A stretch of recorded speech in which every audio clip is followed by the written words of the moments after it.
Today I want to share with you a lesson that my grandma taught me that is so important to me, and I hope that it will be important to someone else. So for anyone who doesn't know, my grandma passed away very recently. At the time of filming this, it's a little less than 2 weeks. At the end of April this year, 2023, she was diagnosed with stage 4 lung cancer. Everything happened really fast, and by June 21st, around midnight, she had passed away. And if I'm being honest, I'm still trying to process everything that happened. It's happened really fast. Even though we knew that she was going to pass because she had cancer, that never really takes away the blow. And I've just been doing a lot of thinking about her, a lot of thinking memories and happy times, and everything that she's taught me, especially what I want to share with you today, now has just, I guess you would say, maybe a renewed sense of importance in my life. This is something that I shared at her funeral, and it's just something that I wanted to share here with our YouTube family and with anyone who might watch this video. First, I want to tell you just a little bit about my grandma. So this was my dad's mom, and I would say that her and I had a kind of special connection. I would say we were a lot of alike in a lot of ways. She was a very strong woman, and when I picture strength, I see her, but she also had a hard life. She had a good life, and she told us that, multiple times before she passed. She would say, "I've had a good life," and I believe that. But I also believe that she had somewhat of a hard life. She just didn't have an easy childhood, and she just suffered a lot of loss in her life. But like I said, she was so strong. She was fiercely independent. She definitely had her own way of doing things. I would say that she had a very strong mind. She was very confident in what she thought about things and how she viewed the world. I would say that she was a woman of faith, and she was my grandma. She was an absolute treasure to me. Her given name was Cynthia, but she preferred that we called her Miss Cindy because my sister and I, growing up, started to call her grandma, and she said that made her feel old, so we always referred to her as Miss Cindy, which I think is just a really sweet name. And she was a beautiful lady. She had beautiful hair, beautiful blue eyes, and she just carried herself with this beautiful confidence. When my sister and I were young and even into our young teens, we would go and visit her in Black Mountain, North Carolina, outside of Asheville.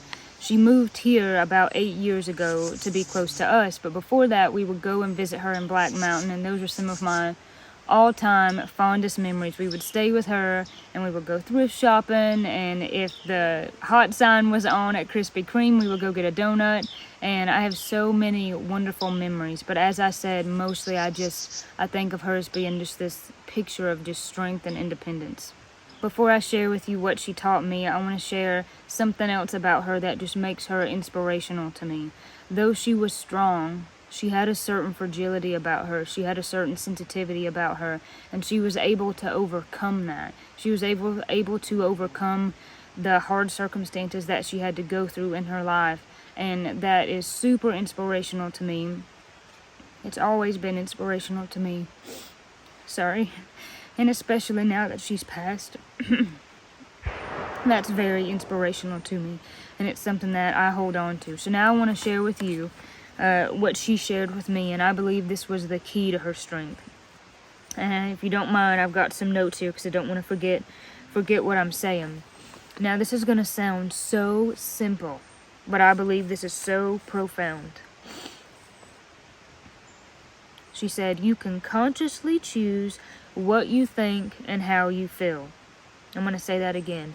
You can consciously choose how you feel and what you think. Now, I believe if we could harness this power, I believe that this would perhaps change the very way that we view the world. And this has taken me years to even grasp this. When she first told me that, I thought, okay, yeah, I can choose what to think, and I kind of went on. And it took me a long time to understand what she was trying to tell me. Maybe it will take me that many more years to fully put it into action. But I want to share with you what that means to me. So when you consciously make a decision, you do that deliberately, you do that intentionally, you're going to choose one thing over the other. So what that means to me, so when I can consciously choose how I think and how I feel, What that means is that regardless of my circumstances, regardless of my abilities or lack thereof, regardless of my perceptions of my issues in life, of my perceptions of even how I'm looking at everything, I can still consciously, deliberately, intentionally choose to trust God. I can choose to cast down negative thoughts and only accept positive thoughts. I can choose to put something out of my mind or bring something into my mind. Now again, this may sound really simple, but really think about what that would mean if you were to put this into action on a daily basis in your life. So something comes up in your life, a hardship, because we're all going to have them. You can be very affected by it. You can let it have total control of you, over you, or you could consciously and deliberately take a step back, take a deep breath, and make a decision. I'm going to trust God. I'm going to let Him lead me. I'm going to go wherever He leads me, no matter where that is. And I'm going to look for the joy in the situation. Even though it's tough, I'm still going to find peace. I'm going to open my Bible and I'm going to believe all the promises that He's made me. Look at what that choice is over the situation. Look at the power you can gain if you don't wallow in the situation. Now, bear in mind, no one is perfect, including me, and it's totally normal to be upset by a situation or an issue in life, whatever it is. I think God made us with feelings. I don't think He wants us to be robots. But how amazing that we can consciously make a decision. We can consciously cast down doubt and fear and instead pick up truth and love that God offers us. I think that's amazing, and I think this was a key to her strength. She learned through years of trial and error how to harness this. What's the benefit of this, if it's not already obvious, is that will bring you peace. That's the peace that Paul talks about in Philippians that says it passes all understanding. So when you look at your situation with your perceptions, that's your understanding. But God's peace can surpass that, no matter the situation, no matter what you face, no matter what you go through. Now, that doesn't take away the hardship of it. That's not me saying, it doesn't matter what you're going through, you shouldn't be allowed to have a pity party. It's okay to have normal emotions, but that consciousness is deliberately and intentionally deciding to never get tangled up in the problem to start with. And she used to have this motion. When she would say that you just consciously turn away, she would kind of put her hand out like that and turn her head. And again, what that means is that you deliberately turn away. So you never get tangled up in the problem to start with. See, it's not about trying to not worry or trying to not be affected by what's going on. It's making the decision to never even be affected by what's going on. Again, that's easier said than done, and I'm not trying to sit here and say that I'm perfect at doing this by any means, but that consciousness cuts off the issues of life, the perceptions, the circumstances. It cuts them off before they start, and that's what I really want you to get, is that it's not about trying to pull up the problem by the roots. It's that the problem never got rooted because you never even let it begin, if that makes sense. It's about Jesus as a first stop instead of a last resort. It's about making that conscious decision. You have two decisions.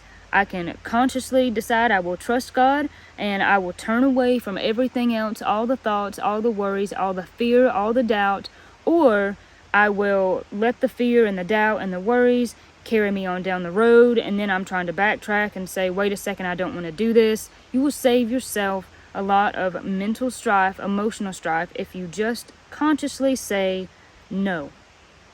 I will only accept God's love, God's truth, positivity. I hope that this is making sense.